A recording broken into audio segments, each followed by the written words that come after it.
Indo para a segunda parte, eu espero que a parte final do resumo de processo civil, vamos continuar por audiência de mediação e conciliação. A mediação é uma forma de solução de conflitos na qual uma terceira pessoa, neutra e imparcial, facilita o diálogo entre as partes, para que elas construam, com autonomia e solidariedade, a melhor solução para o problema. É utilizado em conflitos multidimensionais ou complexos.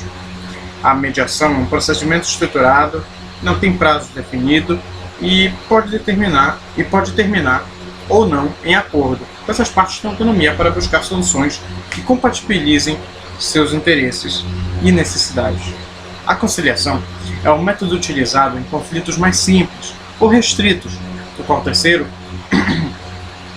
facilitador pode adotar uma posição mais ativa, porém neutra com relação ao conflito e imparcial. É um procedimento consensual livre que busca uma efetiva harmonização social e a restauração, dentro dos limites possíveis, da relação social das partes. Elas são norteadas pelo princípio da informalidade, simplicidade, economia processual, celeridade, oralidade e flexibilidade processual. Princípios disso aí. Vamos lá. Voluntariedade ou liberdade das partes. A mediação é voluntária e as partes devem ter a liberdade de escolher esse método como forma de lidar com o seu conflito. Também devem tomar as decisões que melhor convierem no decorrer do processo de mediação, ainda que sejam encaminhadas obrigatoriamente para a mediação, como ocorre em alguns países. As pessoas envolvidas devem ter liberdade de optar pela continuidade ou não do processo. Confidencialidade e privacidade. O processo de mediação é realizado em um ambiente privado. As pessoas em conflito e o mediador devem fazer um acordo de confidencialidade entre si, oportunizando um clima de confiança e respeito. Necessário um diálogo franco para embasar as negociações. Se os advogados entrarem nessas coisas, vão ter que, nessas audiências, vão ter que escrever pacto de confidencialidade. Participação de terceiro imparcial ou imparcialidade. Na mediação, as partes são auxiliadas por um terceiro dito imparcial. O mediador não pode tomar partido de qualquer uma das pessoas em conflito. Deve ser mantida a equidistância. Não se pode aliar a nenhuma delas. Informalidade e oralidade. Em relação ao processo judicial, a mediação possui um procedimento informal, simples, no qual é valorizada a oralidade. Ou seja, a grande maioria das intervenções é feita através do diálogo. O objetivo é que a audiência seja sempre oral. Deve ser informal, sem linguagem rebuscada e informalíssimo nos seus trajes. Autonomia das decisões da vontade e autocomposição. Através da autocomposição, o acordo é obtido pelas próprias pessoas em conflito, auxiliadas por um ou mais mediadores. O mediador não pode decidir pelas partes envolvidas no conflito. A estas é que cabe a responsabilidade por suas escolhas, ela que detém o poder de decisão no final. Independência do mediador e do conciliador. Esse princípio está relacionado à atuação do conciliador e mediador. Os referidos auxiliares de justiça não podem sofrer pressões externas, sejam das partes, do juiz, do advogado ou de qualquer outro sujeito interessado no processo.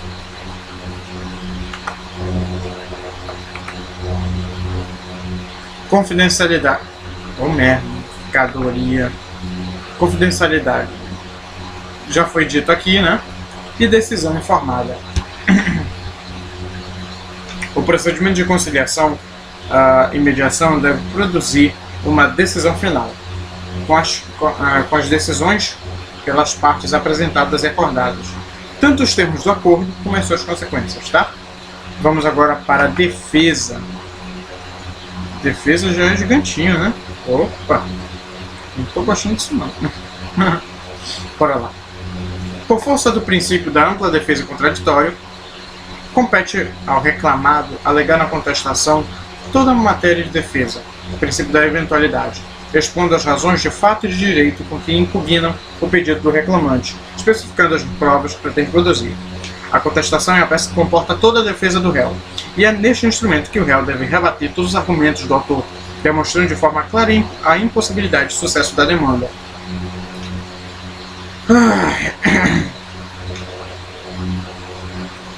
Você tem dois tipos de defesa, a direta e a indireta. Deixa eu pegar aqui.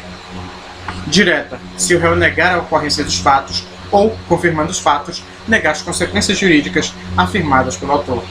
Indireta, nesse caso o réu admite a veracidade dos fatos afirmados pelo autor, mas alega fatos novos, impeditivos, extintivos ou modificativos do direito desse.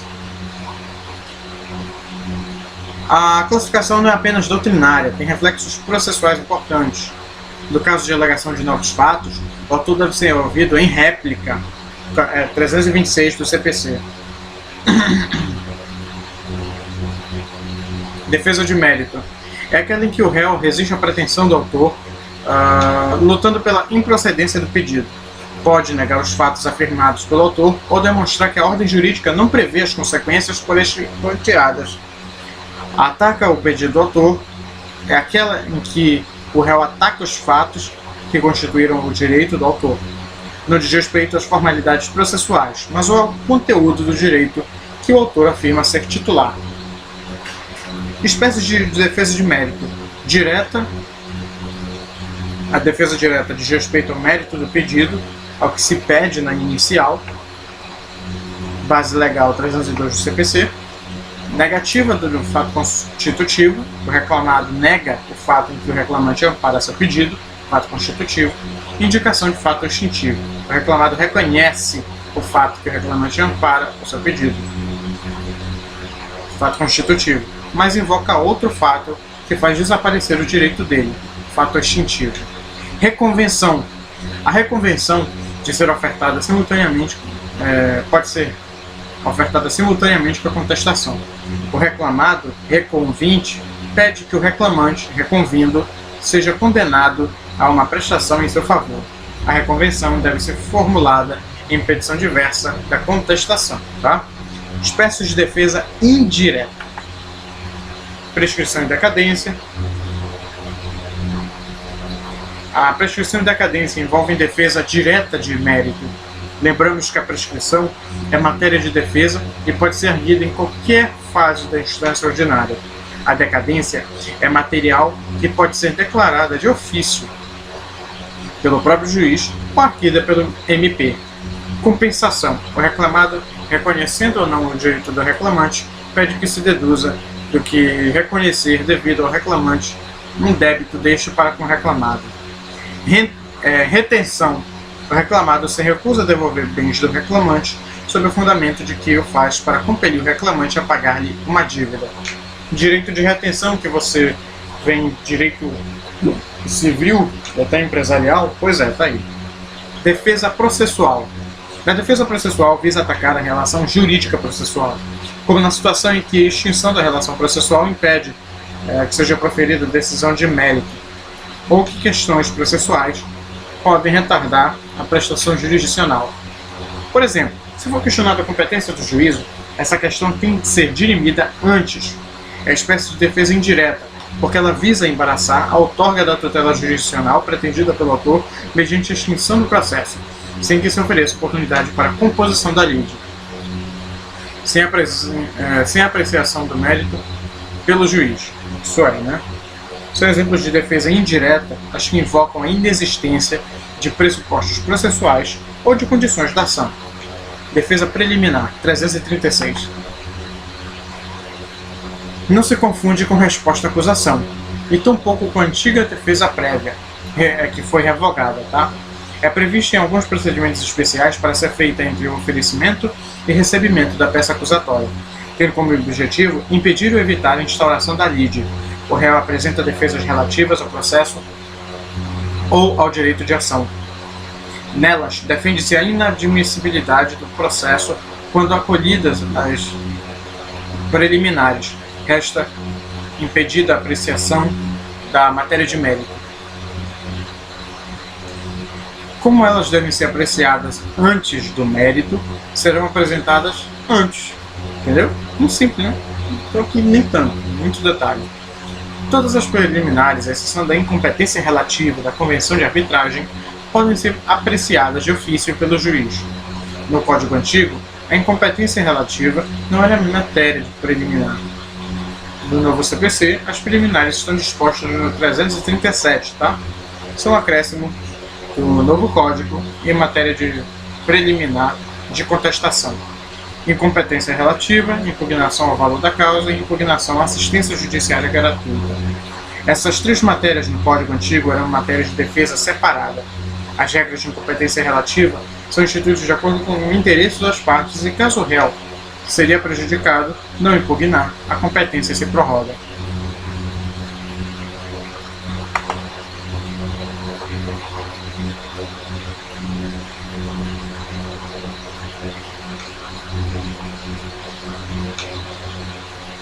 Na defesa preliminar, você também vai tratar da inépcia, a petição inicial, a perempção.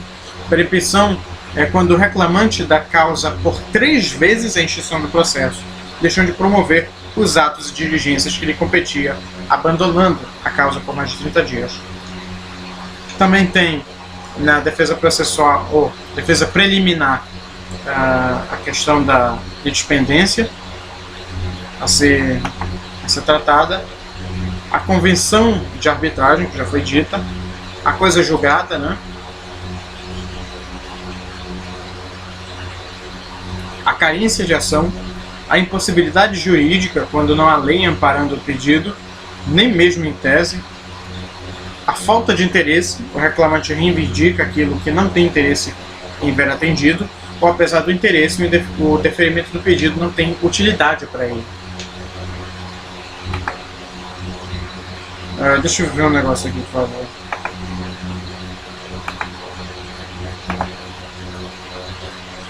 Ilegitimidade processual, né, que você vai ver a ativa, a passiva, a de causa. A de causa é ativa. A pessoa que reclama não é titular do direito que é reconhecido. E a passiva, a pessoa contra quem se reclama, não é a que se encontra obrigada ao que se pede. Preliminar de falta de pressuposto processual.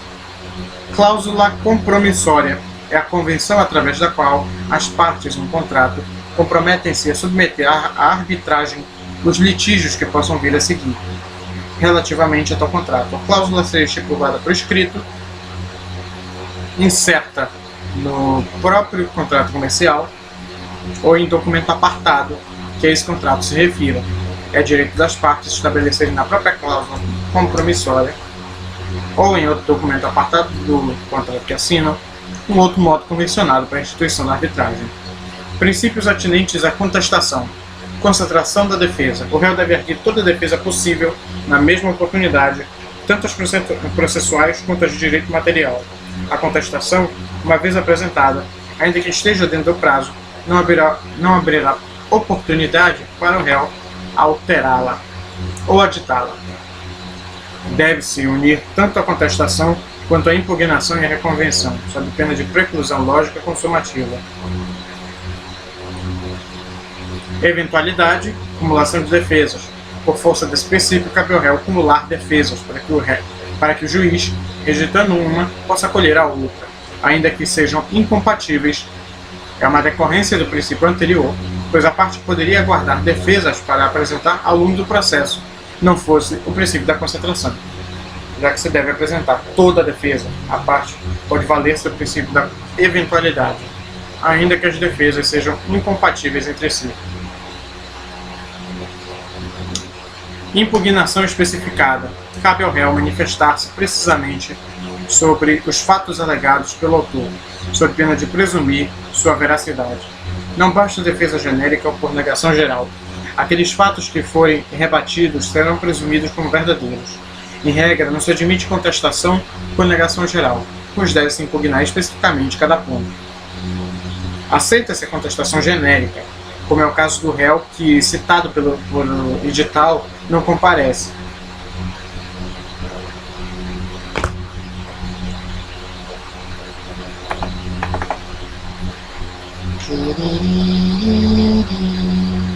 Revelia, um dos últimos assuntos a serem tratados, e vai acabar.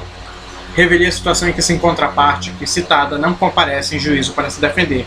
Com a revelia, o intuito do legislador foi a aceleração processual e não uma abstrata punição ao réu, ficando seu objetivo inteiramente satisfeito quando o juiz, dispensando a prova e antecipando o julgamento, oferece uma tutela jurisdicional mais rapidamente e, para tanto, não teria utilidade alguma a adoção pura e simples das teses jurídicas do autor, indo-se além da própria lei, indo-se além do que a própria lei dispõe. É um fato processual, um ato processual, consistente na não apresentação tempestiva da contestação. A revelia, quando o réu citado, não aparece em juízo, apresentando a sua resposta ou comparecendo ao processo.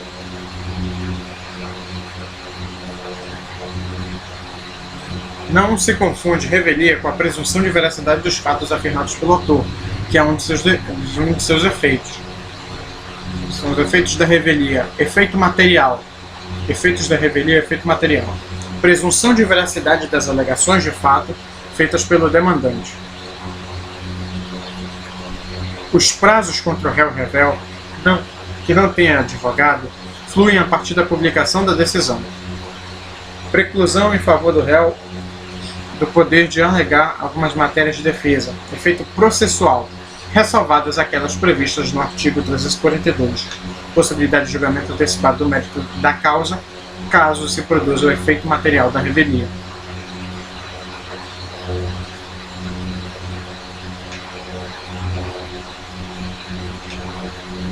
Desde que coexistentes os pressupostos que viabilizam a apreciação do mérito e que não incidam as exceções do artigo 345, verifica-se o chamado efeito material, que implica a presunção de veracidade dos fatos alegados pelo autor, como se extrai da redação do artigo 344 do Código de Processo Civil, devendo o juiz reconhecer como verdadeiros os fatos narrados pelo demandante na petição inicial, à falta de contrariedade àqueles. Não haverá necessária produção de quaisquer provas, sempre que verossímeis estiverem adequadas, juridicamente qualificadas pelo autor.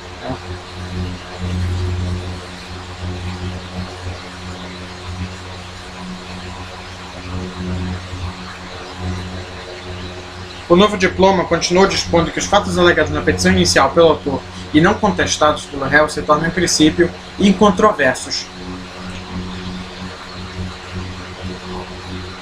E essa consequência é incontornável, tá? Porque simplesmente não haverá possibilidade da produção de prova contrária pelo réu.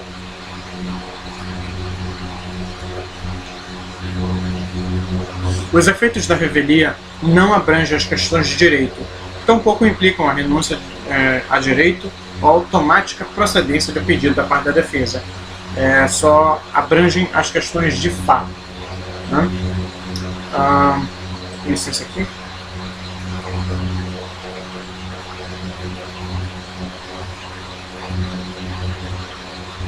Os efeitos materiais que dizem respeito ao direito material, ao objeto do processo, dizem respeito à confissão ficta. Importante destacar que a presunção de veracidade dos fatos alegados pelo autor é relativa, pois admite conclusões, outras de acordo com a prova dos autos. A título de exemplo, podemos citar o caso em que o autor pretende indenização por danos materiais, mas não junta provas contundentes de seus danos. Mesmo diante da revelia do réu, o juiz poderá julgar improcedente a demanda, vez que o autor não provou adequadamente o fato constitutivo de seu direito. Já os efeitos processuais dizem a repercussão da revelia no âmbito processual. Ela enumera, o Código de Processo Civil enumera pelo menos 3 efeitos processuais da revelia. O primeiro diz respeito à ausência de intimação do réu para os demais atos da demanda. Embora seja réu, o réu pode ingressar no feito, apresentar novas provas. Olha lá. Embora seja réu, o réu pode ingressar no feito, apresentar novas provas, recorrer entre outros atos, mas não será intimado para a prática de tais atos, conforme está escrito no 322. A exceção a esta regra diz respeito ao caso dos réus que possuem advogados nos autos. Estes serão intimados pelo Diário Oficial e, como está no 322, leia lá e pronto. O segundo efeito processual concerne ao julgamento antecipado da lide na forma do artigo 330, inciso 2º, considerando que os fatos alegados pelo autor restou incontroverso, vez que o réu não os rebateu, não há nenhuma necessidade de o feito se prolongar no tempo, pois não haverá nenhuma necessidade de produção de provas. O tempo, pois, não haverá. O CPC autoriza o juiz a julgar antecipadamente a causa.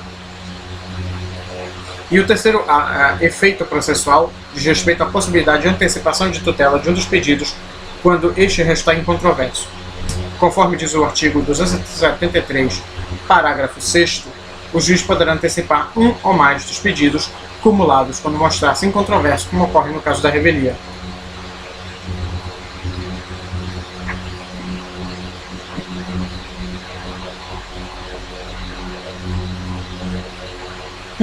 Deixa eu ver aqui.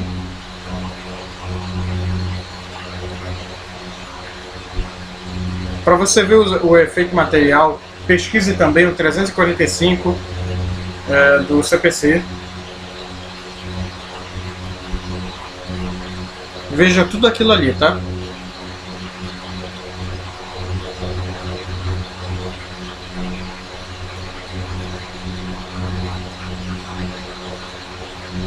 É isso aí. 345 e acabou-se a revisão. Então, para por aqui. Acabamos.